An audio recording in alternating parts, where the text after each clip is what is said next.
নমস্কার, আমি অর্পিতা। আশা করি সবাই খুব ভালো আছেন। আমার নতুন একটি ব্লগে আপনাদের সবাইকে অনেক অনেক স্বাগত। এখন 11টা বেজে গেছে। আমি টিফিন করে আমি একটু বেরিয়েছি। আমার একটা দরকারি কাজ আছে, খুবই দরকারি আমার কাছে কাজটা। তো যাচ্ছি হচ্ছে বিধাননগর। জায়গাটার নাম ঠিক আমার এখন খেয়াল পড়ছে না বিধাননগরে কোনখানটা, কিন্তু স্টেশনের খুব কাছেই যাব। তো স্কুটি করে যাচ্ছে, এখন বালি ব্রিজ ক্রস করছি, দেখতেই পাচ্ছেন। মায়ের মন্দিরও দেখা যাচ্ছে। তো যাচ্ছি যে আমরা এখন ডানলপ ব্রিজ পার করছি। তো বিধাননগরে যাওয়ার কারণটা হচ্ছে আমার এক বান্ধবী থাকে বিধাননগরে, একটু ওর কাছেই যাব, একটা আমার বিশেষ দরকারে। আর আজকে হচ্ছে শকুন্তলা কালী পুজো। তো যেহেতু শকুন্তলা কালী পুজো, সকালবেলাতে ইচ্ছে ছিল বাড়িতে একটু পুজো টুজো করে স্নান টান করে যাব, কিন্তু সকাল থেকে উঠে অন্য কাজের চাপে আমার আর সেটা হয়ে ওঠেনি। তো যেহেতু 11টা বেজে গেছে, তো ভাবলাম আগে দূরের কাজটা মিটেই আসি, তারপর এসে যাব হচ্ছে পুজো টুজো করে, তারপরে দুপুরে খাওয়া দাওয়া এসব। কেন অনেকটা যেতে হবে না, হিনমটর থেকে বিধাননগর স্কুটিতে বেশ অনেকটাই টাইম লাগবে। তো যাই হোক, যাচ্ছি। রাস্তাটা বেশ সুন্দর, চারিদিকটা খুব সবুজ। মানে কলকাতায়ও যে এখন এত সুন্দর সবুজ পাওয়া যায়, সেই তুলনায় আমাদের হিনমটরে এতটা দেখা যায় না, রাস্তার ধারে গাছপালা। তো যাই হোক, আমরা বিধাননগরে গেলাম।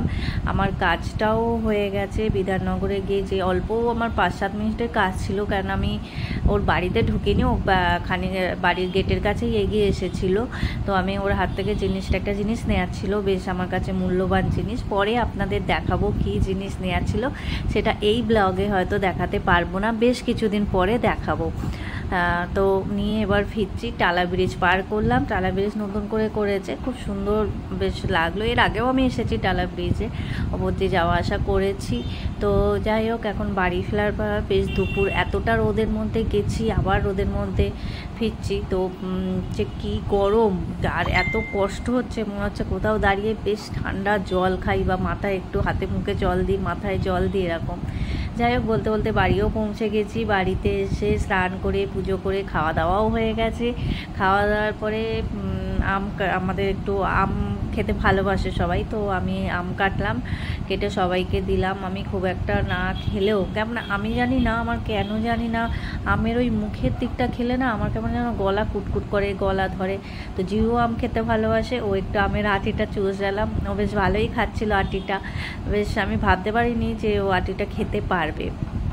যাই হোক, তারপর ওকে ঘুম পাড়ালাম, ঘুম টুম পাড়িয়ে এখন বিকেল হয়ে গেছে। হঠাৎ ব্যালকনিতে এসে দেখলাম যে আকাশটা বেশ সুন্দর লাগছে, এরকম সুন্দর, তাই ভাবলাম একটু ক্যাপচার করে নিই। দেখো তোমরা, আকাশটা এত সুন্দর লাগছে, মানে ক্যামেরায় কতটা ভালো লাগছে জানি না। তারপরে তো খালি চোখে ভীষণ ভালো লাগছিলো। তারপর সন্ধ্যাবেলা সন্ধে দিলাম, জিজুকে খাওয়ালাম। খাওয়া দাওয়ার পরে একটু দুজনে মিলে একটু রিলস করে নিলাম, কেননা বসেই ছিলাম খাওয়া দাওয়ার পরে, তাই জন্য আর কি।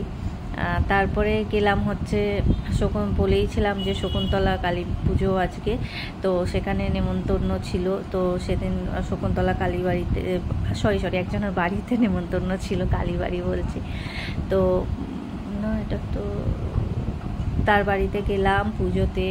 তো পুজো হচ্ছিল নিচে যেহেতু, আর প্রচণ্ড ভিড় ছিল, তাই ওপরে ঘরটাতে বসেছিলাম। ওই ঘরে অনেক বাচ্চারা ছিল আরও, তাদের সঙ্গে জিউ একটু খেলাধুলা করছিল।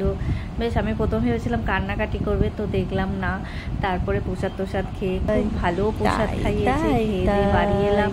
বাড়িতে এসে চোখে এখনো ঘুম নেই, বেশ রাত হয়ে গেছে। বেশ রাত বলতে বেশ অনেকটা রাত্রির হয়ে গেছে এখন, কেননা ফিরেছি আমি 11টার সময়, 11টা সাড়ে 11টা বেজে গেছে আমাদের ফিরতে। তারপর হাত মুখ ধুয়েছি, জিউকে হাত মুখ ধুয়ে জামা কাপড় চেঞ্জ করিয়ে সব করে এখনো ঘুমানোর বেলায় নেই। এখন বাজে হচ্ছে 12:30। তো এখন টাই করছে, টিভিতে আবার কার্টুন চলছে, সেটা দেখছে।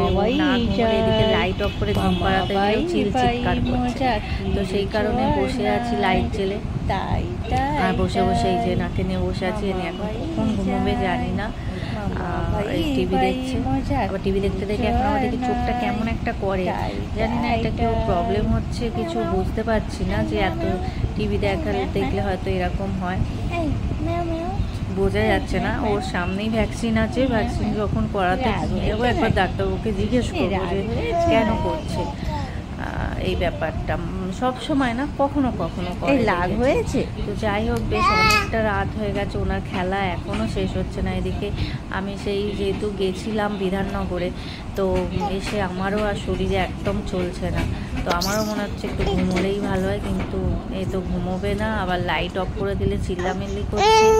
যাই হোক, চলো টাটা, গুড নাইট। একেবারে জোর করে ঘুম পাড়ানো যাক, নাহলে আর ঘুমোবে না।